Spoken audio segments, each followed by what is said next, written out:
Okay, so when you're done with the implementation of the current sources and the voltage reference that you need, uh, then you move your circuit to a block.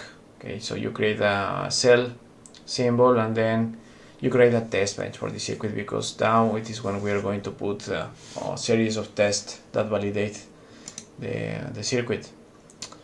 And we will be using different tools for that. So let's take a look inside to the cell. So now I have just moved the complete circuit. I will just leave this for now here, even though I may not use it. I have a pin for bringing the voltage reference from outside, probably from a bandgap voltage reference. And then I have already replaced the ideal capacitors for capacitors in the design kit. And I have left available a resistor for 1 mega ohms, and we will see the reasons very soon when we run advanced Cornier and Monte Carlo simulations. Okay, so we have our circuit here. We come back to the schematic, and here in the test schematic of the test bench, what I have is I am bringing the biasing current externally 2 microamps. I have the voltage reference that I put 900 millivolts. The source resistance, source capacitance, source. And here in the source, let's take a look what I have. Yeah, just a bunch of things that I will be controlling externally. First, I have the AC magnitude. I will control it with the parameter IS. Then I have the amplitude for the transient. I will control it with the variable IS amp. The frequency I will control with IS frequency. So later I will be changing frequency, changing amplitude, so testing nonlinearity. So I need to be able to control quickly the amplitude and frequencies of the source. Then I have a current pulse here, and the iPulse component, and this one I will need to test the stability of the amplifier. So basically I will configure this one to send pulses, very square pulses, so that we can test the response of the circuit to fast disturbances. So if it has oscillations, etc. And I control this one with the parameter IS pulse, and the other is just a standard setting. So I put a period of 1 second. I really don't care the period, because I am not going to send this to see the square wave. I just want to see the first change. Delay 1 microsecond. So the pulse will start at 1 microsecond, and then very quick 1 picosecond rise time and 1 picosecond fall time. Okay, and then I will do the same for the power supply for VDD. First for VDD, I will be controlling the value of the power supply with a variable VDD, and I will need this to basically run some corner simulations with typically plus minus 10% variations on VDD. And I will be also interested to see what happens if I have a pulse in the power supply. What happens at the output? If it starts to oscillate, or if it recovers very quickly. So I will be also simulating the transient response to disturbances in the power supply. And as we saw before, I just enabled also the XF magnitude to be able to simulate the power supply rejection ratio. So that will be my basic setup for now. Later I will probably start complicating a little bit the things and adding inductances for the bonding wires, etc, etc. So we're going to now open ADXL, because for the analysis that we're going to do, the ADL, it is not enough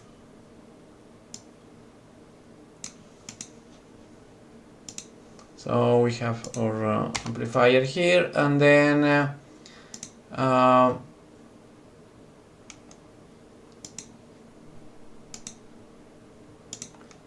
we're going to close this one, and then we're going to open a clean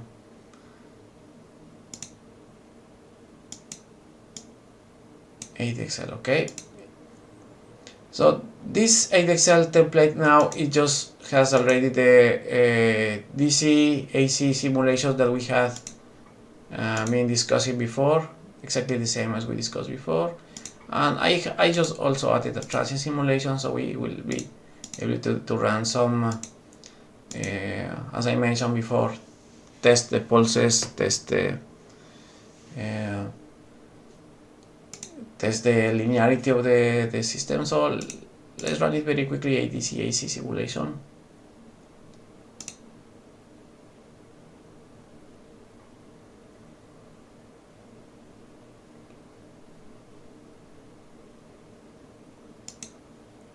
Okay, and then okay, we have exactly the same information that we had before. So we have the gain, we out the gain, and then I just adjusted the value of the resistor slightly above 1 megahertz, 1 mega ohm, so that it will give me exactly 1 mega ohm at the output. And then this I just adjusted also when I added the real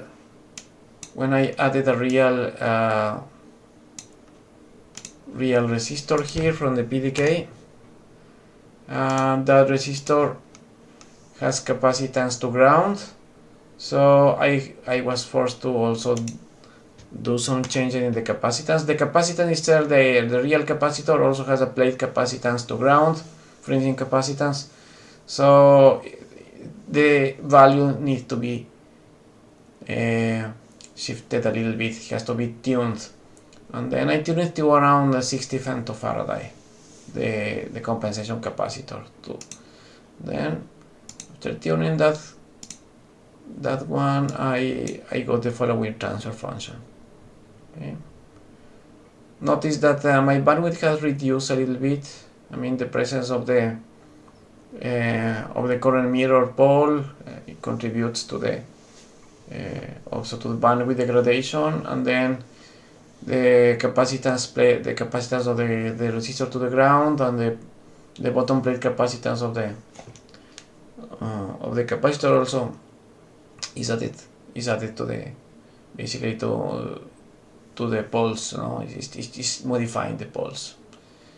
So now I'm getting roughly a little bit over 5 megahertz of bandwidth. Okay, so if it is not enough, then I might need to go back and adjust, increase currents, sizes, whatever. So but we'll see that it is enough, and then I am happy with that. I can check the position with the poles and zeros. Again, power supply rejection ratio as we have simulated before, and okay, noise performance as we did before, and expect it to be exactly the same. Now let's do something different that we have not done until now, and then it's to run the transients. So we have the transients here, we have design variables, and we have also global variables. So here I can control the different amplitudes. Let's try first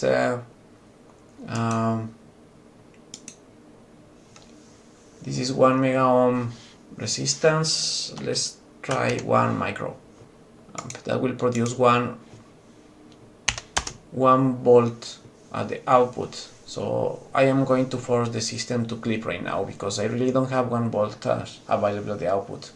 So the power supply, it is 1.8 volts.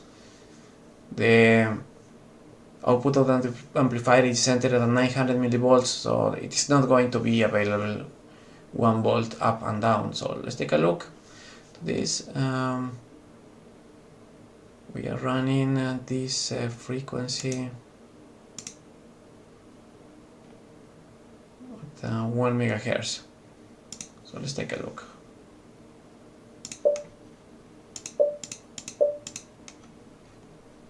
going to enable, run.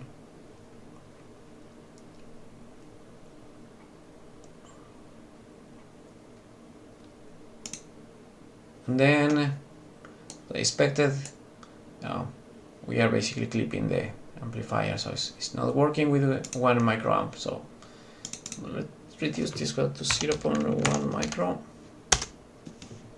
I will run it.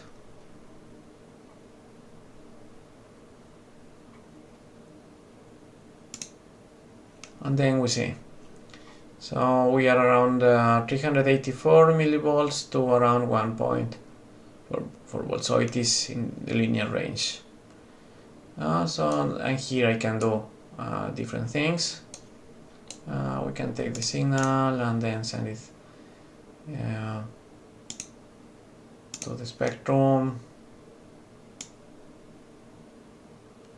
We send it to a new window, and then I can change this if I want. Just plot it, and then we see that it's extremely linear. So because we had a real large amount of loop gain, so we expect to have quite good performance in linearity. And okay, so we are happy with that. Another kind of simulation that I can do is to check the stability in the transient. Remember that the transient is the closest thing to the reality. So instead of sending a sinusoidal amplitude, I will send a pulse, and then let's check a pulse of 100 nanos. So we send this 100 nanos pulse there.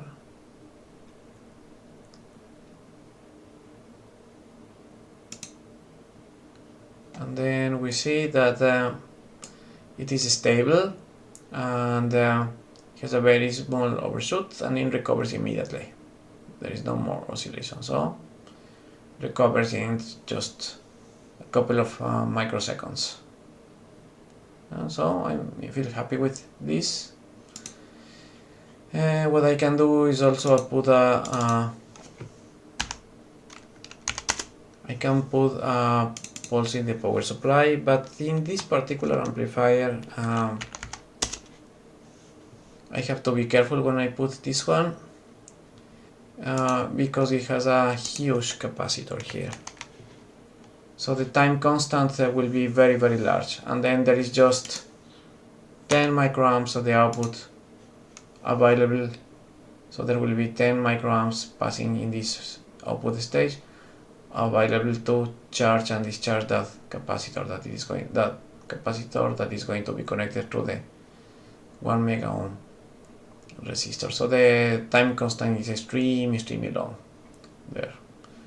So what we can do to see something is that I'm going to change the coupling capacitor to, let's say, 1 nano just for very short time, just to see what will happen in a simulation. Otherwise I will have to simulate for a very long time. Let's put this one like 200 micron. Then let's take a look.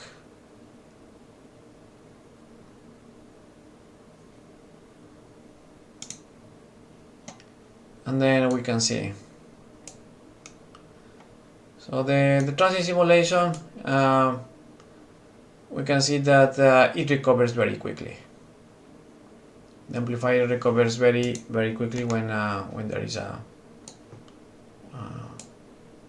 there is a disturbance in the power supply, and due to the very large loop gain, it just really doesn't matter. It starts in 901.09, and then the change it is really small. And remember that we have a power supply rejection ratio of around 60-70 dBs. So the change it is just something that we can disregard. So from 901.09 to 901.18 millivolts change, and I put 100 millivolt change in power supply. So this is disregardable. Let's put it back the 1 micro here. Let's run it again to see if there is a larger transient there. We run it.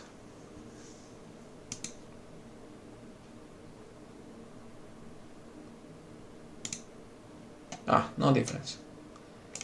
There's no difference here. So 901.09, and then it recovers 901.90. So totally disregardable the change. Okay, so this is what we can do here. So I will leave it in 0 here. And yeah, so we have the AC, we can check operating points, so naturally. Then at some point I feel happy with these simulations, and then there will be time to move to what we call the Corner and Monte Carlo simulations.